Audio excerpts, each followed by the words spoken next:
it talks about suggestions for evaluating the candidate. This is empowering you, the citizen. So I'm going to pass it around to you, and maybe you can take notes on it, and this might help you evaluate. We will have the agenda will be that we will start with the county commission race. Lorne Grierson is first, Larry Ellertson is second. Then we will go to the auditor's race, Auston Johnson and John Dougall. Then the attorney general, Sean Reyes, and he doesn't have his competitor here today. He's at his daughter's wedding, so we'd like to excuse him for a good cause. And then we will end with Dan Liljenquist, and Orrin Hatch is not. He's busy doing the business of the country. So we will expect that we will have a nice discussion, that we will be civil, and that in your questioning, you think what you would like to ask these people, because there will be no debate type things. It's up to you to raise your hand and decide what you want to ask these candidates. There will be 8 minutes, and you, the candidates, can take that 8 minutes however you want. Okay?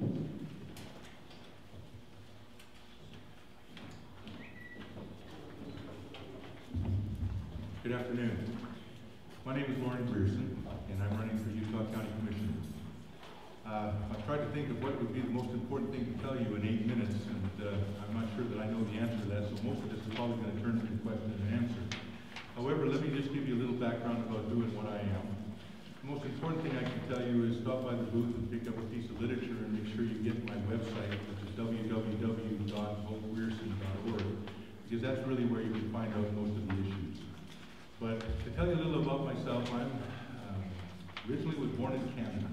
So if you can hear A and about, you'll probably pick it up rather quickly. And I've lived in Utah County specifically, for over 30 years. I've lived in the United States for 50 years, so that'll tell you that I've spent most of my life here. I'm not much older than that, so I've spent most of my time here in Utah. But I keep moving away and moving back to Utah, and I see a lot of changes that comes about as I move back and forth between different areas. And the reason I've moved so much, my kids will tell you we've moved every 4 years since my wife and I have been married. And the reason we move so much is because my job has been a troubleshooting CEO. What that means is I go into small companies or medium-sized companies, determine what they need to do in order to grow and be successful, and then turn them around and give them back to their owners. And I've done that for a number of different corporations, and if you'd like to find out which ones those are, just go ahead and look online and you'll be able to find that out. Basically, I have 5 children, 9 grandchildren, and they all live in Utah County. And I'm concerned about Utah County. I love Utah County. Utah County was voted not too long ago as being, not voted, but was actually recognized as being one of the most optimistic places in the United States to live. And I believe that Utah County is a great county, and I'm proud to be and live in this county. One of the main reasons that I'm running is because I'm concerned about the amount of growth we're going to have. We're going to double in size by anybody's estimations in the next 10 to 15 years. That means we're going to go from 550,000 people to over 1 million people. And we need to make sure that we have the type of county government and infrastructure necessary to be able to support that amount of growth. And to make sure that we have planning and roads and sewers and infrastructure allowing us to be able to do that. One of the things I learned in business is it's very important as you're having growth, rapid growth, to make sure that the infrastructure is just ahead of the growth. Because if you allow the growth to get way out in front of the infrastructure, you end up failing as a business. Reason? You have 1,000 orders, you only can produce 400. Doesn't take long before you put out of business. So we need to get that infrastructure built within Utah County. And in order to do that, we have to aggressively market economic development in our particular county. That means bringing in the right types of businesses in agriculture, and retail, and industrial to be able to support the population with a tax base that will allow us to grow the way we need to grow. And we need to grow east and west, not just north and south along I-15. That's one of the main reasons I'm running. One of the other things I'm running for is an ability to be able to have what I consider better representation by each of the citizens by moving to a 5-person commission. That would allow us to be able to have an opportunity to take geographical regions and put them underneath the commissioner. Even though all 5 of them would be able to help anywhere and do anything, it would give a voice for sure to some of those unincorporated areas that feel that they're not getting quite the type of representation that they would like to get. And I'd like to make sure that our county government is more open and more transparent.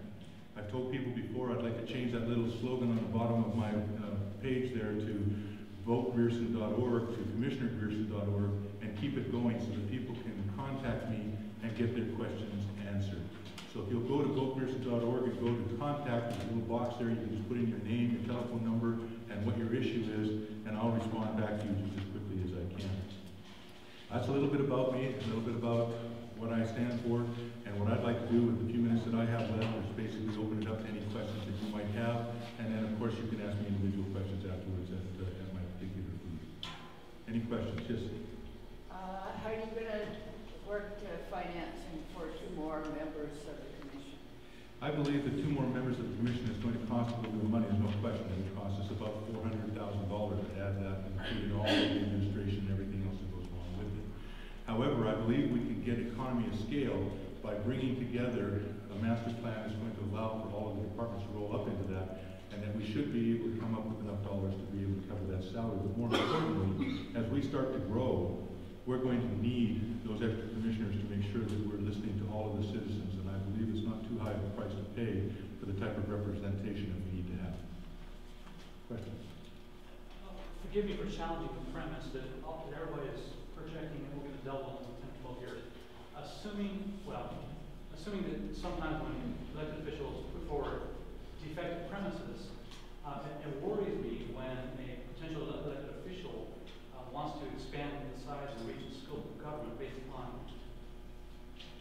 possibly fictitious projections. How do you address that question? Well, first of all, I believe that everybody, I'm not the only one that's saying we're going to double the size. That's all the... Can you name these people? I can name you basically everybody from the Salt Lake Tribune to all of the state legislatures to the governor to everybody else. We've already doubled in size in the last 10 years and we're expecting to double again. My main reason for wanting 5 commissioners, however, is not to take care of the growth right now.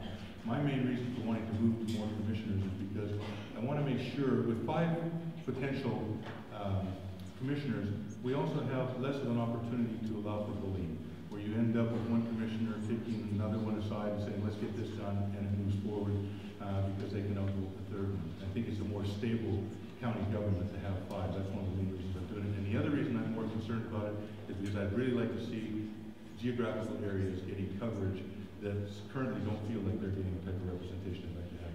Yeah, my concern wasn't so much the 2 salaries, 200,000 each for 2 commissioners. My concern was it seems to me you're propounding a huge overreach in building new infrastructure based upon numbers that may not come to pass. So I'm concerned about, we already taxed enough in this country, not just the federal, but a state level as well. And it concerns me when we're out there propounding additional taxation, additional regulation. Our country is struggling with this very mentality. First of all, I didn't say anything about increasing taxation. That wasn't my plan. Well, but you got infrastructure, and that's not necessarily, it's either going to be one measure for taxation.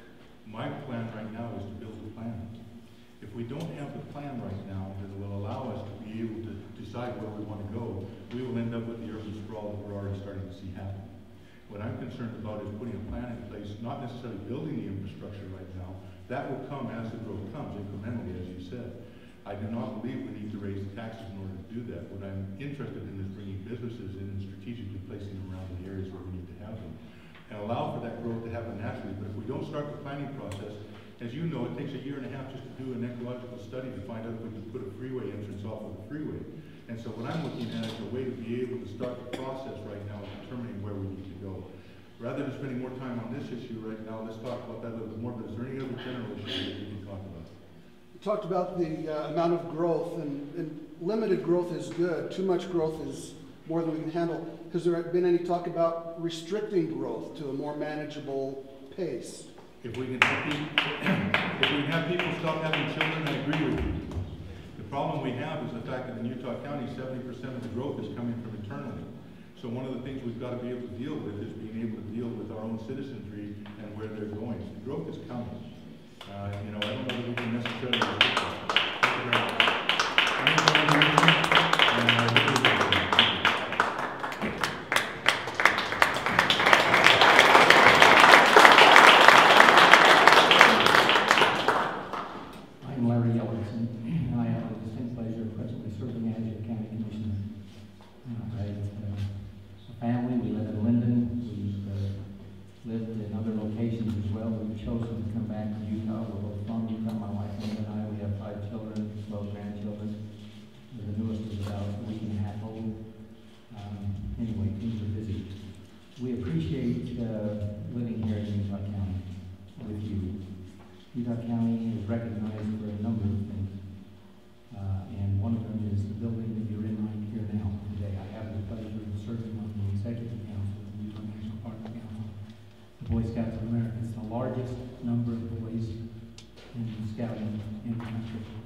County has again been recognized as the best managed county in the state.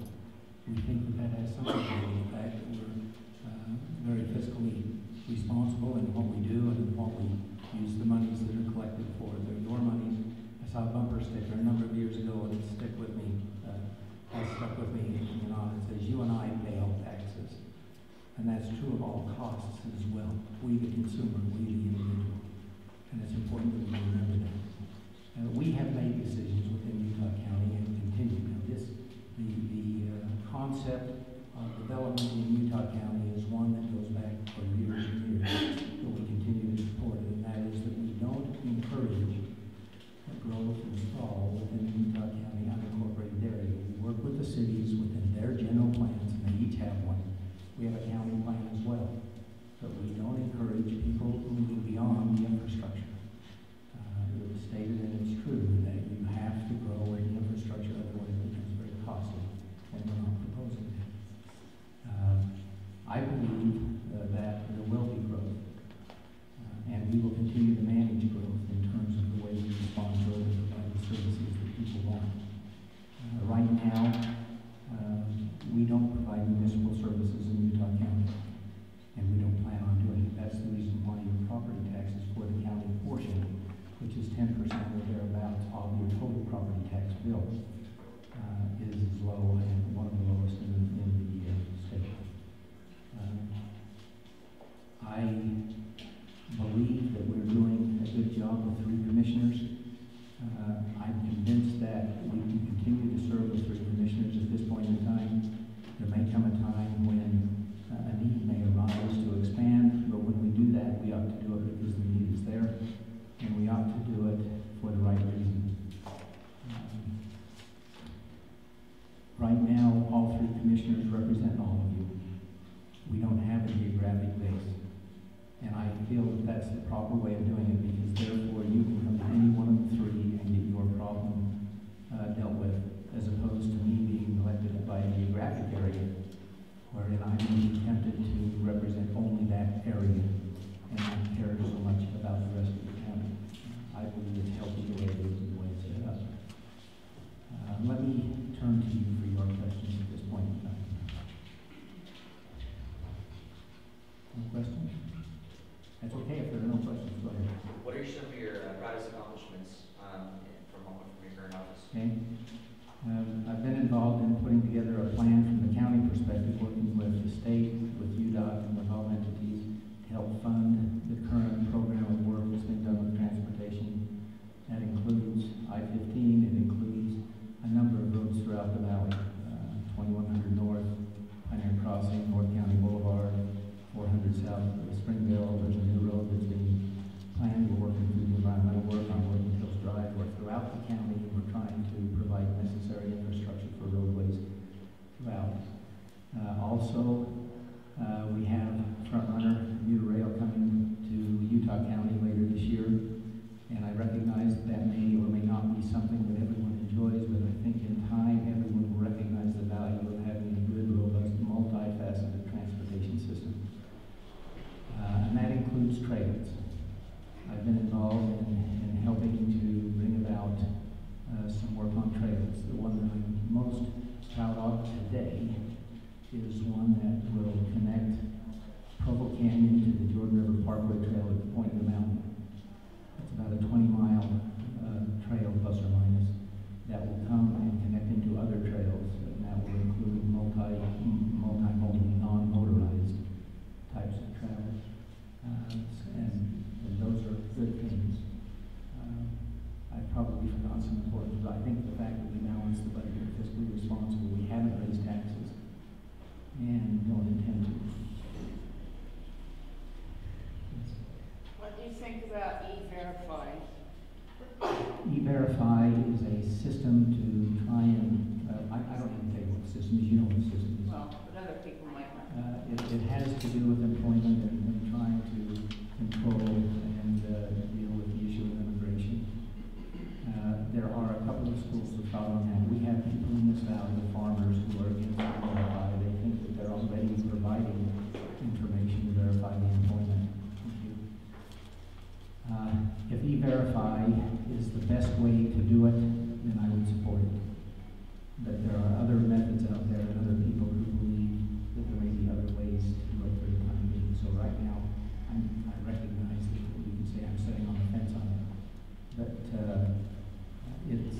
something that still, I think, has some improvements to be made. I've understood that much of what comes through Verify is not accurate, so that's a concern to me.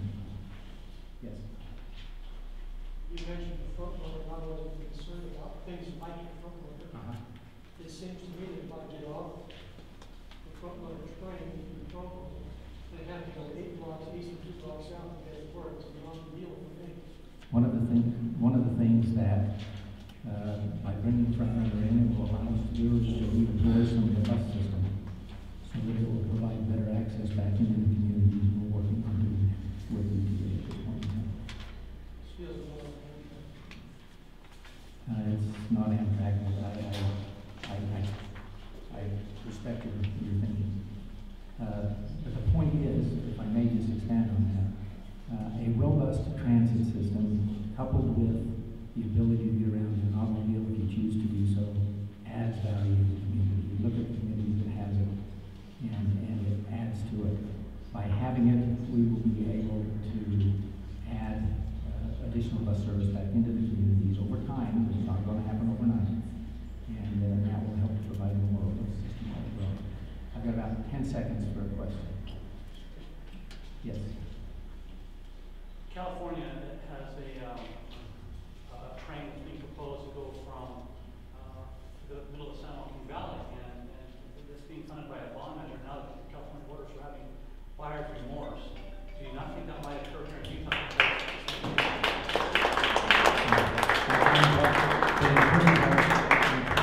Commuter rail, we have to pay for it. It's not going to require additional money. What's there is already paid for. It isn't the monies that are there to pay for it. We have a revenue stream that everybody pay for it.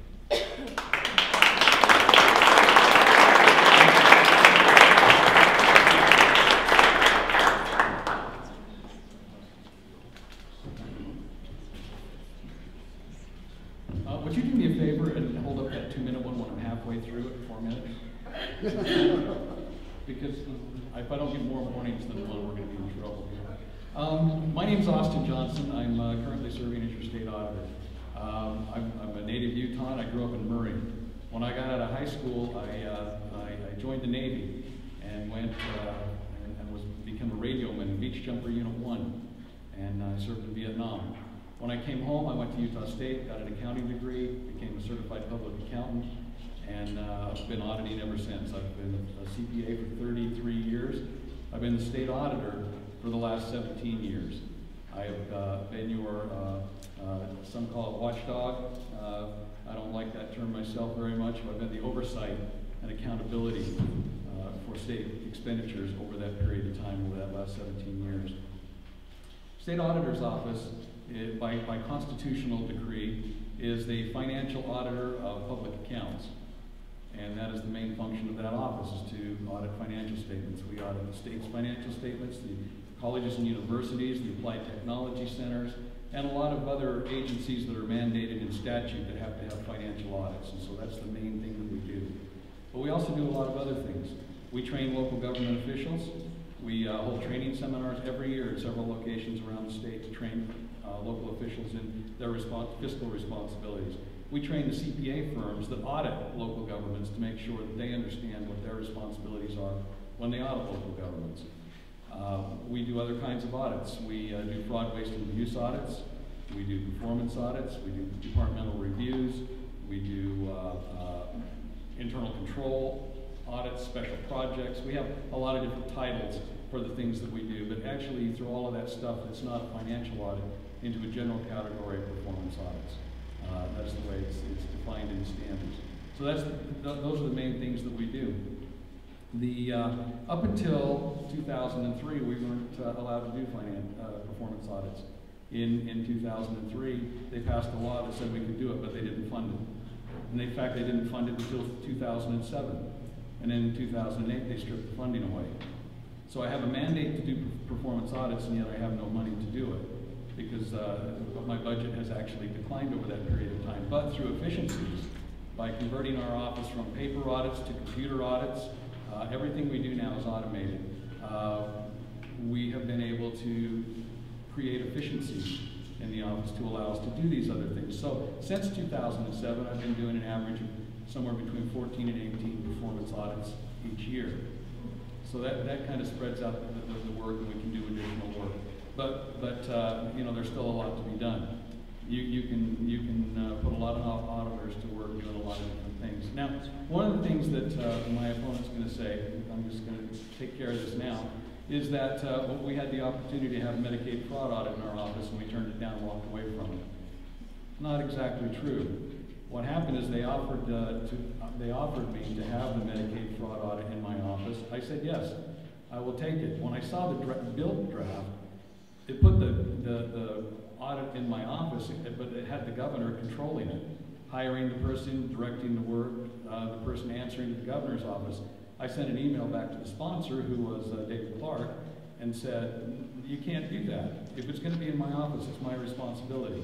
It's my job, it's my thing to do. You can't have an outside person running something in my office, because that kills my independence, because everything else I audit's the governor's office. And it wouldn't work for him to be controlling part of what we do.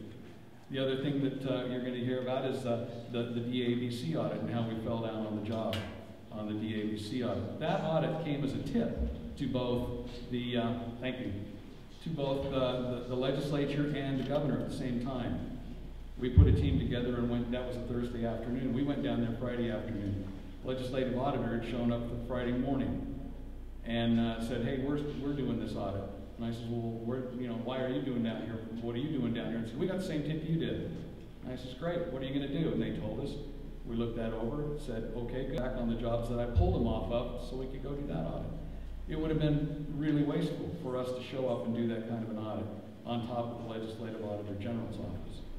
It served the same function for them to do it. It was an audit either one of us could have done, but they beat us down there, and so they got to do it. But we have done other audits at the request of the legislature and the request of the governor. Part of my statute says that we will respond to those requests and do those audits, and we've done those over the years. We've had various requests from those people. So throwing that out there that fast, I'd like to answer questions. That's what I'd really like to do for you. So if you've got questions, please ask. Yes? Mr. Johnson, your job seems like it's administrative to a large degree. How many audits have you personally been involved in, or how many audits have you done, not just your office? You understand what I'm saying? I do, and I'm actually personally involved with every single one of them. I'm in the planning process. We had standards required you have a brainstorming session before every audit to establish the risk that you're going to take and to set up risk controls. I'm involved in every single one of those. I make site visits on the audits. I review every audit that comes out of the office. I send them out for responses and sign every one of them. So I'm totally involved in the audit process from beginning to end. But from a managerial side, do I actually fill out the work paper and mark the things? No, but I understand exactly what they're doing so I can direct the work that they do. Yes? I understand you're the only CPA running for this office. Why do you think it's important that a person be a CPA for this office? Well, like I said at the beginning, the constitutional mandate of this office is to be the financial auditor of public funds. CPAs audit financial statements. You have an office of CPAs that work there. In order to direct that work, I think you should be as smart as they are and able to do the work that they could do so you can direct it properly. You wouldn't want your head of surgery to not be a surgeon. So why would you want the state auditor, who are you holding accountable to do audits, to not be a CPA and understand what the office is doing from the very, very specific work? Yes, another? All right, well, thank you very much. I appreciate your support coming up on the 26th of June. I'd be happy to answer any questions you've got over at my table, and I would actually ask for your support and your help in taking out some signs and putting them up for me. And whatever. Oh yes, I'm sorry, sir. Great question. What out of your office? What's like the biggest, fraudulent find or wasteful find that you guys have found? What department or in terms of what you've been auditing? The biggest fraud that we found was over at Richfield Applied Technology Center. The financial vice president over there had stolen $180-something thousand, and we found that as a routine part of our audit. Followed up on it. He went to prison, and strange side note on that. when they moved us out of the Capitol, he was up moving furniture out of my office into my new office while they remodeled the Capitol. Which was kind of awkward.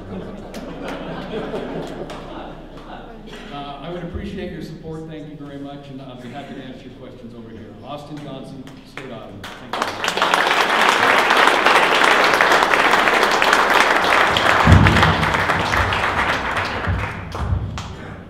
We're tethered up here. I'm John Dougall, running for State Auditor because I think Utah needs a watchdog in the State Auditor's office, and I have no problem saying the word watchdog.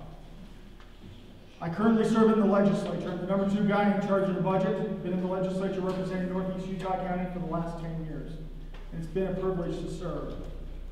Now, those that know me know that I like to shake up government and make it accountable.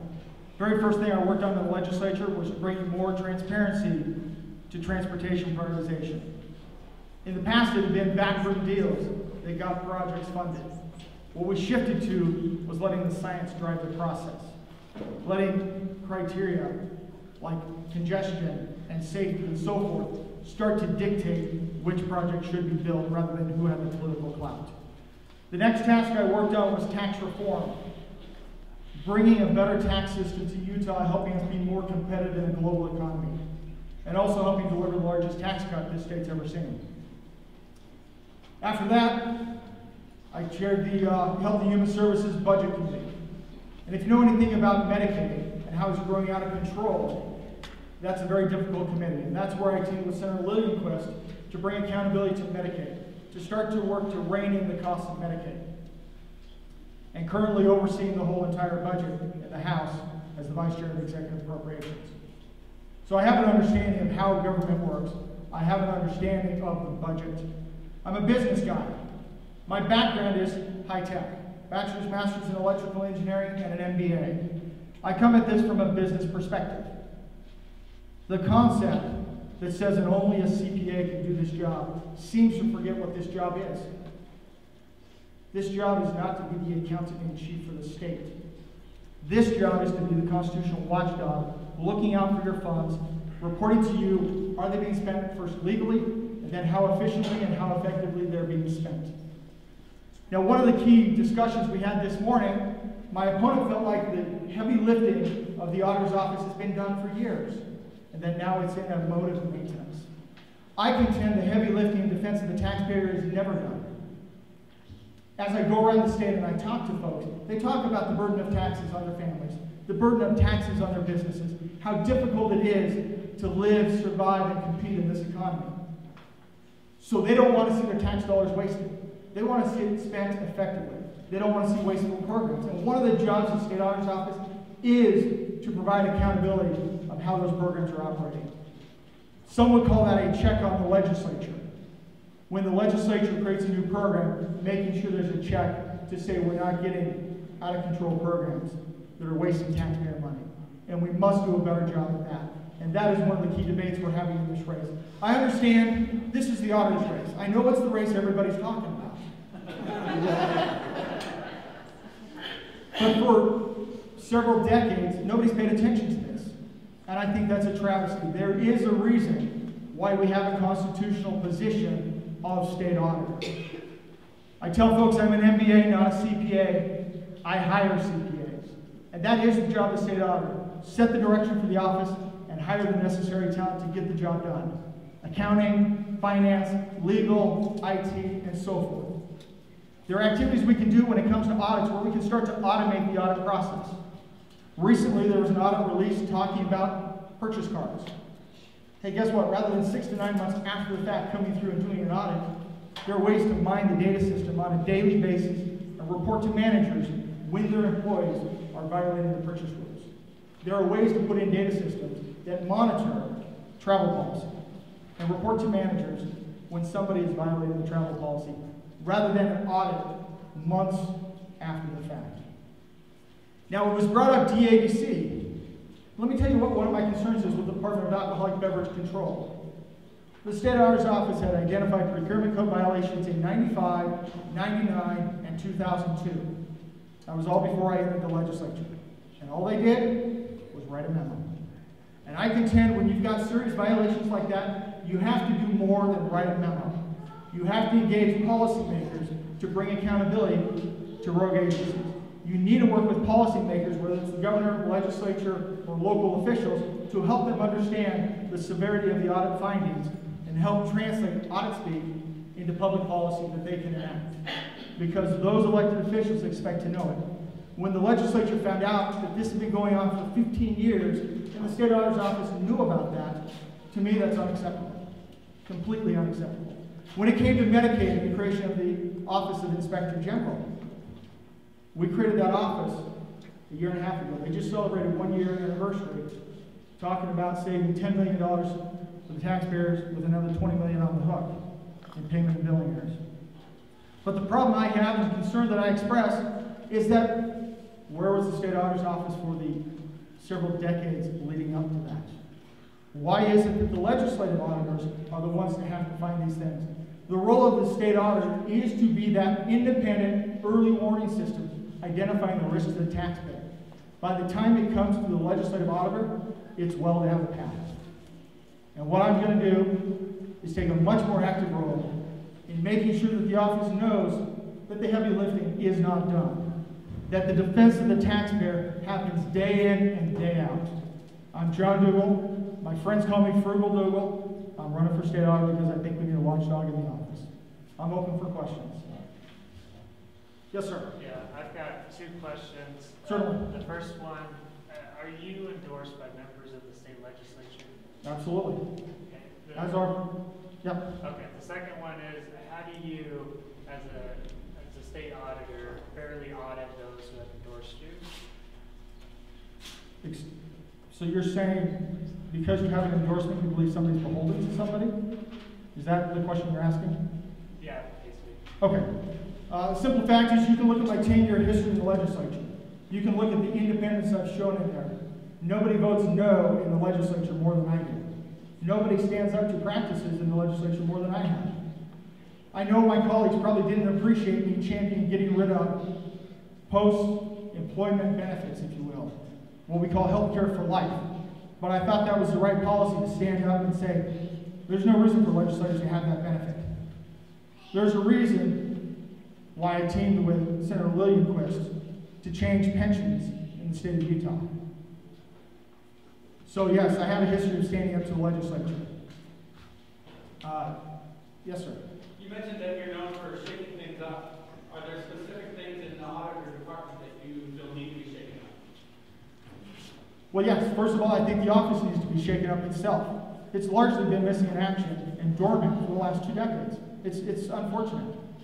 But first of all, you shake that up. Then when you start looking throughout state agencies, one of the things we talk a lot about is public education. Where's the money actually going? How is it being spent? I know lots of people express concerns there.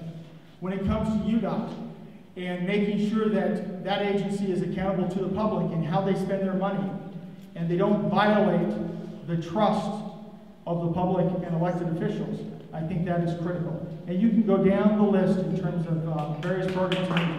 Thank you very much.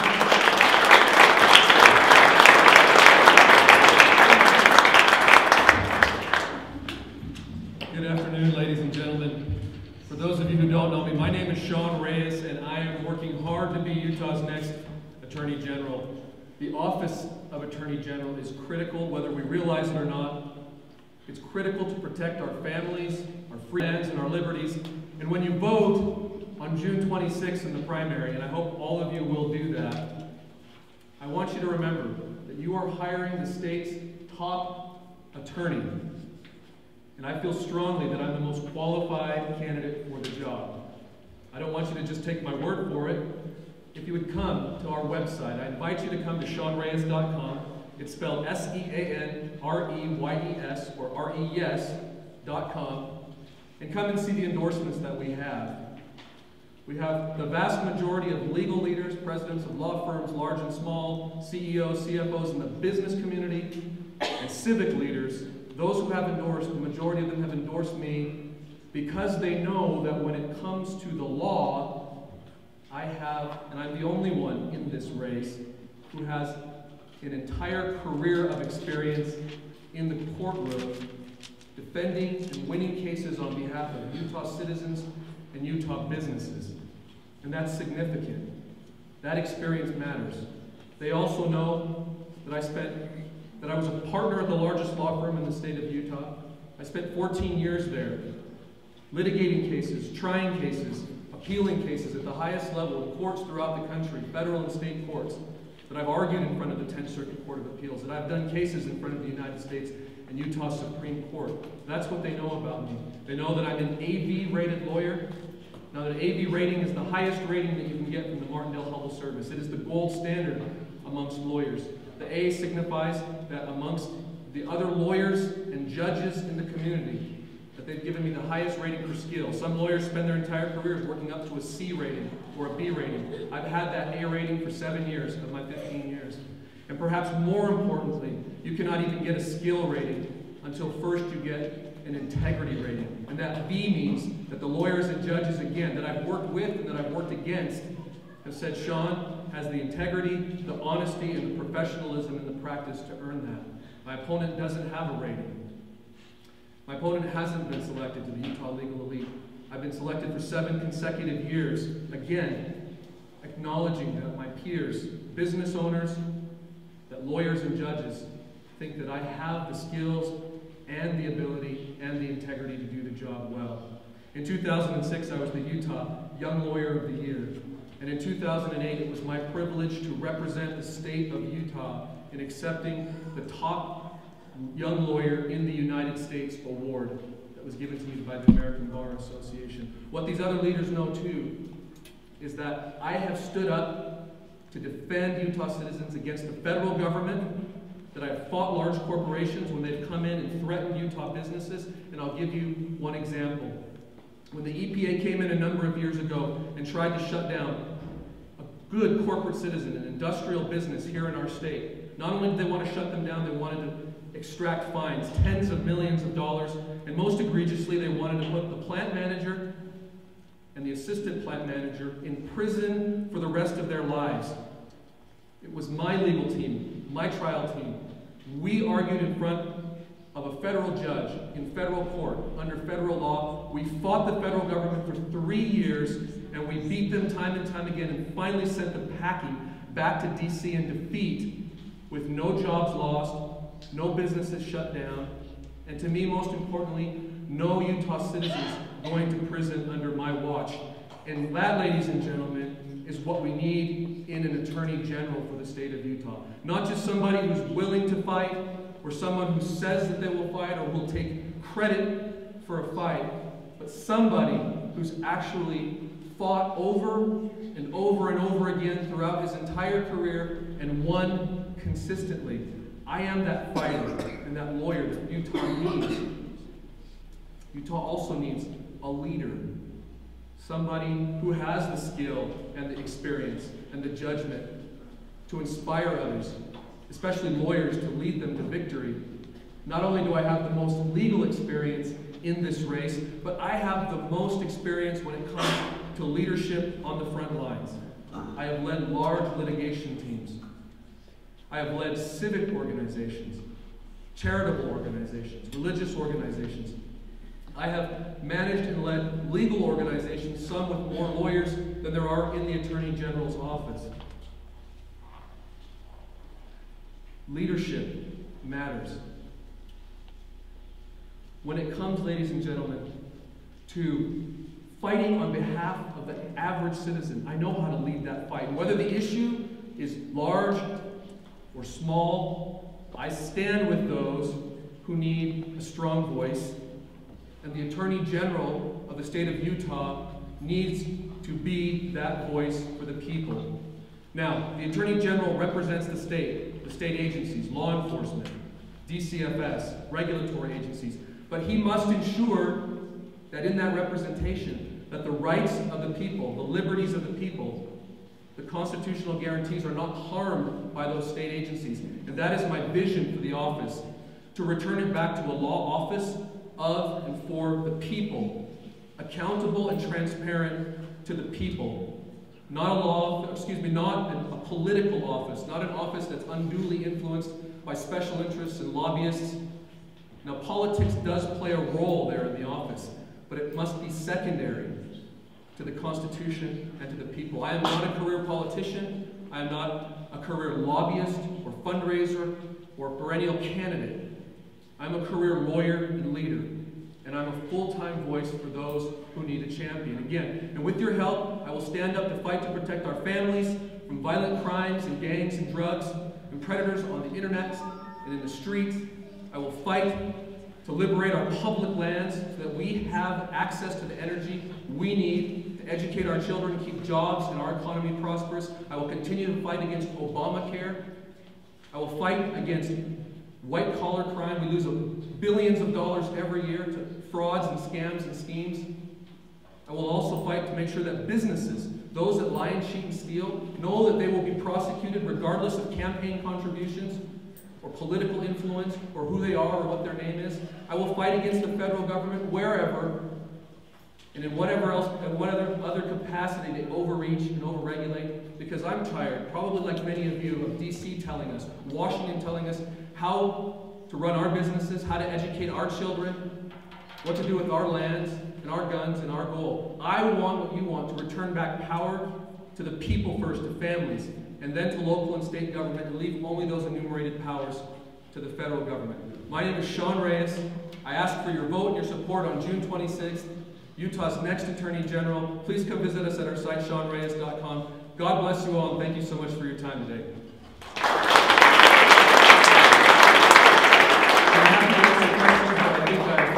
I've used all my time up here. I'll be at my booth and happy to get and answer any questions.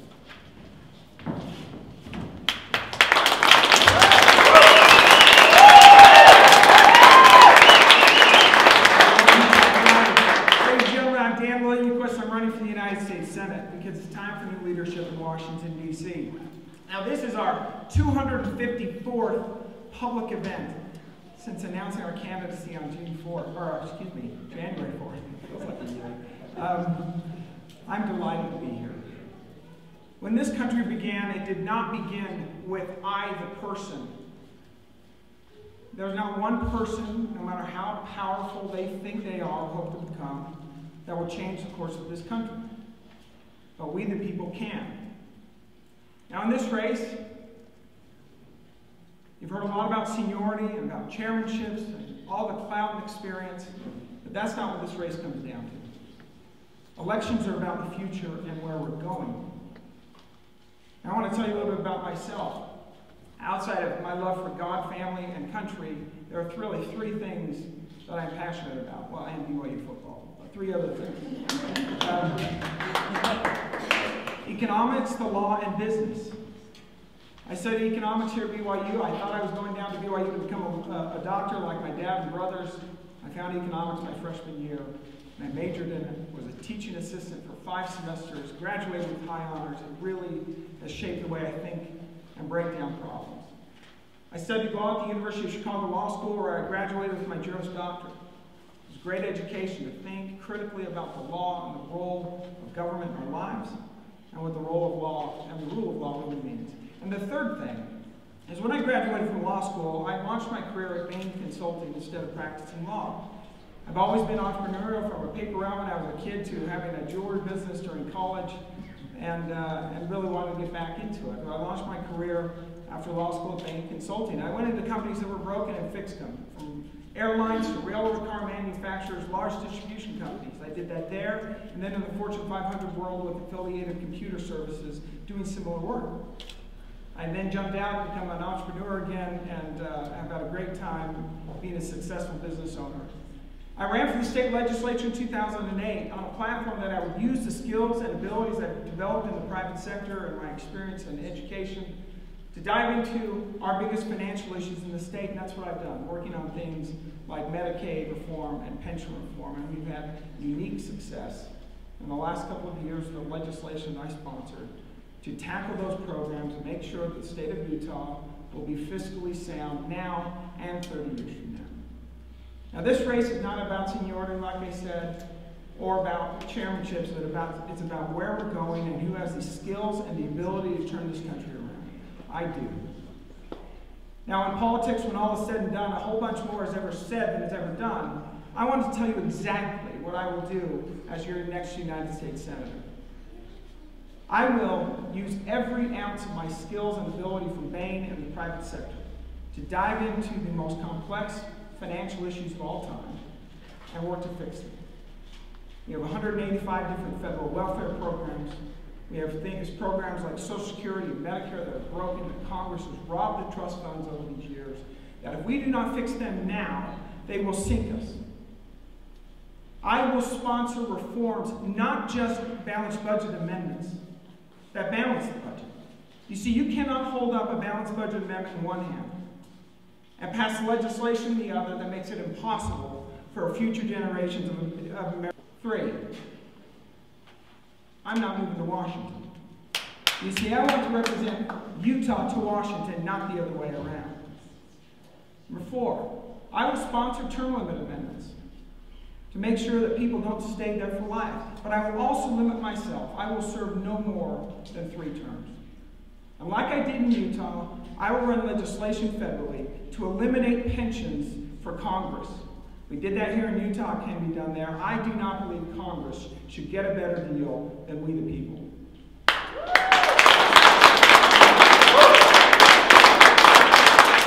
I will work to restore the United States Senate to what it was supposed to be, a bulwark for state sovereignty. I will work closely with the Utah legislature, and I'm proud to say that on that metric, that I have the majority of the support of the Utah Republicans supporting me in this race, because I have a working relationship with this state, and that will continue. I will stand up to presidential power grabs. I will not rubber stamp presidential appointees like Ruth Bader Ginsburg and Cass Sunstein.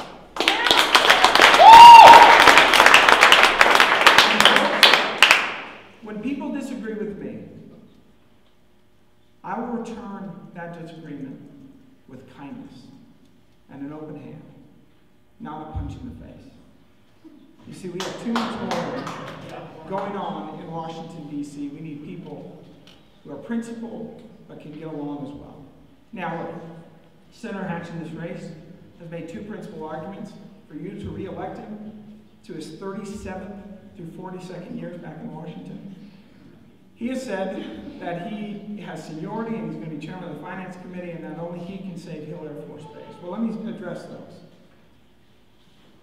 The seniority argument and the chairmanship argument is the exact same argument Senator Hatch used in the year 2000 and 2006, saying you've got to re-elect him. In 2006, at the convention, he said, you've got to re-elect me because I'm going to be chair of the Senate Finance Committee. Well, folks, we have to take back the Senate for him to be chair, but he doesn't mention this. That if we do not send him back and we take control of the Congress, Senator Mike Crapo from Idaho Falls, Idaho, a solid conservative, who voted against TARP and the bailouts, and who is also a huge Mitt Romney supporter, as am I, will be chair of the Senate Finance Committee. Now also, with respect to Hill Air Force Base, Hill Air Force Base, to argue that one senator stands between Hill and oblivion is offensive to the good men and women of Hill, who make that the most efficient and effective Air Force base in the country. Hill stands on its own and has the support of our entire delegation and will certainly have mine. Now, ladies and gentlemen, the United States Senate is changing. In the last 7 years alone, 49 new senators have been elected to that body. 10 more are retiring this year. The last time we saw this turnover was in the 70s, when we saw this level of turnover, where we as a state elected Jake Garn in 74 and Orrin Hatch in 76. The relationships that will carry this country forward are not the relationships with the Olympia Snows and others who are retiring, but it will be with the Mike Lees, the Marco Rubios, the Rand Pauls, the Jeff Flakes from Arizona, and Ted Cruz from Texas, and others who are determined to go back and change the course of this country. And I want to be there with them. I believe this is the time. This is the time to carry this country forward. I believe the best days of this country are ahead of us, when we wake up to the challenges of our time and recognize that you cannot count on the leaders or the politicians who abuse the full faith and credit of the United States to lead us to this point, to lead them out. I think it takes new leaders in Washington, and I need your help to get there. Dan Liljenquist, go to danforutah.com. God bless you, and God bless the United States of America.